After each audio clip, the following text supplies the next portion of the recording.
So in 2019, we introduced a single ECU for the AP250 class, and we are using aRacer. It's a common ECU which every team, regardless of manufacturer, would have to use.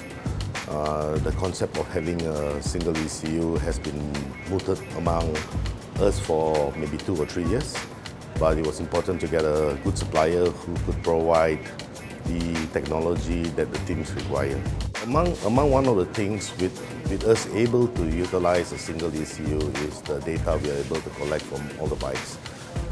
The biggest challenge in AP250 is to find the balance of performance between each manufacturer. The target of this class is basically to groom riders, and so we are trying as much or as hard as possible to ensure that the cost of running this class is maintained at a minimum level. So with a single ECU now, we are able to determine the maximum output for each bike on the RPM.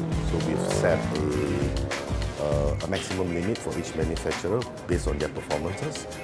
And from there, the top 4 riders, if they are leading the championship more than 25 points from the 5th guy, they will then be implemented with a restriction cut on the RPM of 500.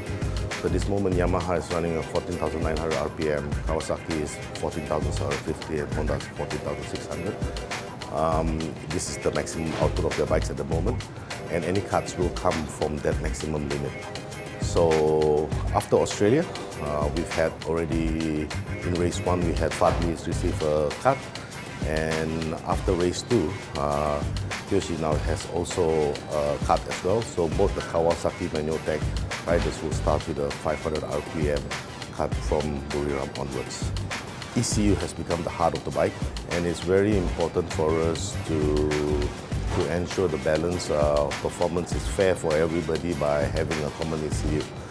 MotoGP does it. The ECU that we have at this moment is a very high level. In fact, it provides too much data for some of the teams who are unable to utilize them, but it's a good step for them to understand what is needed for the next level. I think with any imposing of cuts to any team or rider, they would obviously not be happy. But the purpose was to ensure, based on the last 2 years of the series and the data that we have collected, to prevent total domination by a single rider. And we are pretty sure, even with the cuts, it will not really handicap them much. They will still be quite competitive. And the idea is to close the field, and I think that's what everybody wants to see.